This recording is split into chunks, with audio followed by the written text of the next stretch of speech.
So isang mapagpaalang araw sa inyong lahat mga paps, no? Welcome back sa ating channel. So may gagawin tayo ngayon. Bali, ito isang TCL 24 inches basic LED TV lang, no? Ayan. So ito yung kanyang problema. Sabi na mayari, kung kaya pa ba daw i-repair yung mga ganito problema. Ayan, yung kanyang display, yung kanyang color. Ayan, no? Kulay pink, di ba? Pink, no? Yung kanyang kulay. Tapos parang solarized yung kanyang display. Ayan, no? Ayan. Ayun. So ito yung try natin gagawin. Ayan o. Ayun. Ayun o. Ito yung try nating subukan gawin. Baka magawa natin. Ayan na yung kanyang problema. So i-off ko lang muna. Baka lumala pa yung problema niya. So dito, unang gagawin natin is ano lang. Very simple lang, no? Kasi yung mga kadalasang problema, kung hindi mo siya makukuha dito sa kanyang LVDS cable, is doon mo siya makukuha doon sa kanyang gamma IC. Minsan is kinakalawang kanyang gamma IC. Tapos pag nilinisan mo lang, tapos lagyan mo ng paste, din nirehit mo, magno-normal na siya. Minsan naman papalitan mo yung mismo yung gamma IC niya para magno-normal siya. Pero kadalasan yan is nandito lang talaga sa kanyang ito LVDS cable. So check na yun ngayon natin to, yung kanyang LVDS cable. Katagalan kasi is kakalawangin yung kanyang mga contacts diyan ng kanyang ng ating LVDS, no? Yung kanyang socket at saka yung ribbon mismo, kakalawangin yan. Ito, tulad nito, ito yung kanyang socket ng panel natin. At saka yung linya ng ating contacts dito sa may LVDS natin. Check natin ngayon to. Medyo marumi nga, no? Yun, medyo madumi nga yung side dito. Tulad ng kuko natin, no? Marumi rin. Ayan. Tapos dito sa kanya papuntang mainboard, tingnan natin. So malinis naman, wala namang problema, no? So gagawin natin ito, linisan natin tong kanyang ito sa may bandang puntang panel kasi medyo may dumi eh. Kukuskusin natin to ng tawag doon carbon eraser, tapos bubuhusan natin ng ating contact cleaner. Ayan. So unang-una sa lahat diyan, bago natin linisan to, ito lang muna. Bubuhusan natin tong ng contact cleaner yung kanya mga socket papuntang panel. Ayan. Tapos ito sa may ilalim rin. Ayan. Yun. Tapos dito rin sa kanyang mainboard, socket sa papuntang mainboard, no?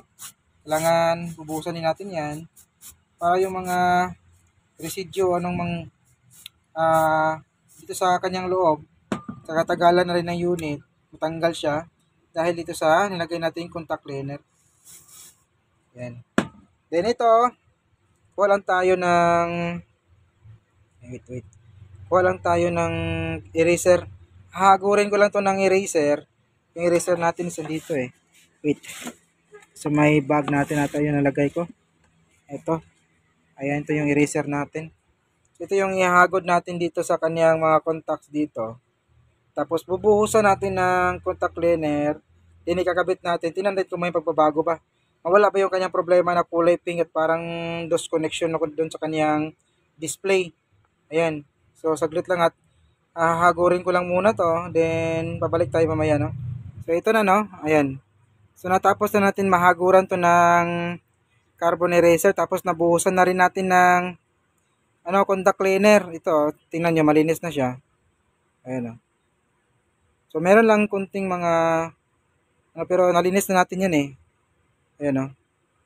Nalinis na natin yan. Tapati dito, nagura natin ng eraser din, contact cleaner. So, kakabit lang muna natin to para magtitest na tayo kung obra ba yung ginawa natin. Hindi na ba natin kailangan na baklasin yung kanyang panel. Baka andito yung problema, no?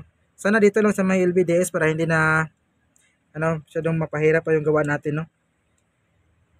Yan lang, medyo matigas siya. Wait.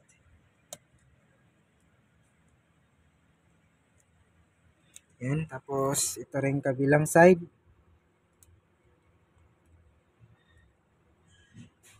So lalak natin yan. Then magte-test na tayo. Saksak ko lang muna. Saksak natin. So Standby siya. So, pindutin natin yung kanyang power button dito sa may gilid. Ayun, nag-on na siya. Bumukas na yung backlight. Then, tingnan natin. Ayun! Ito yung normal. Ito yung normal display ng unit na TCL. Dapat kulay blue yung kanyang background tawag. Nakalimutan ko na eh. Background logo. Ayan.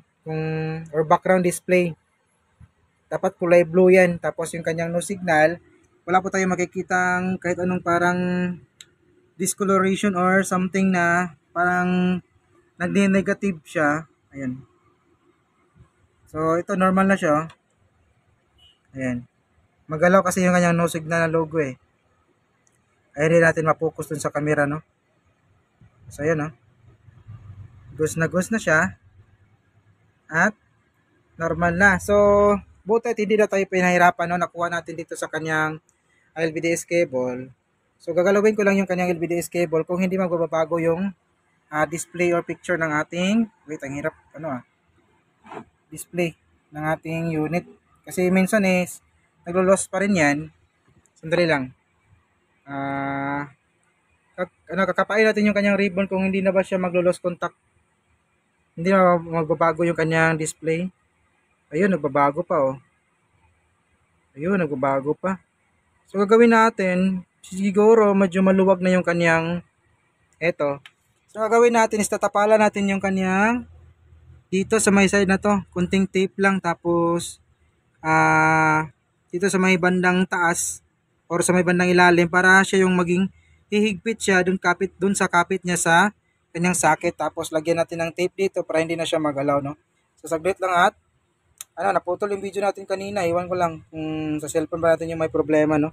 Saglit lang, kukuha lang tayo ng kunting tape, then ititip natin din yung kanyang LVDS para hindi na siya maglulus.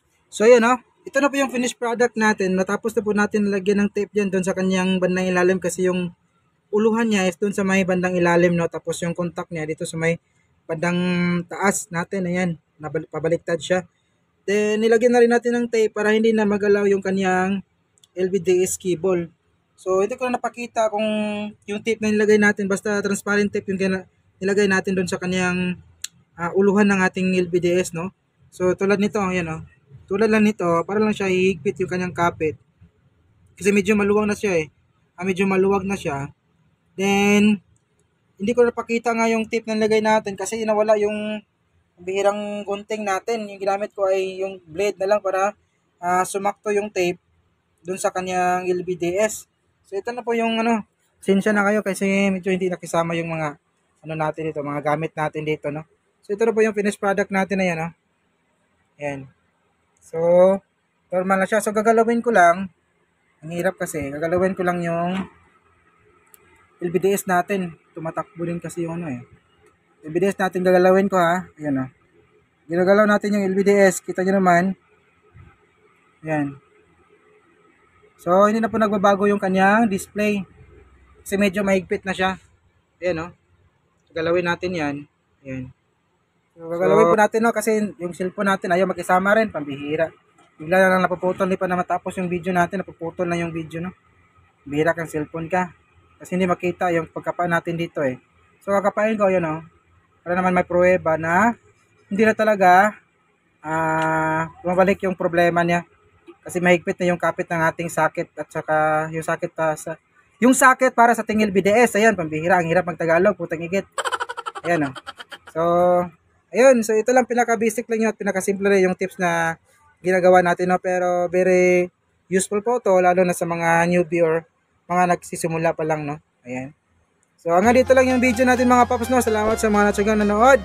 May God be with us always, and this is your service Ryan Crositech. See you in our next video. Bye bye.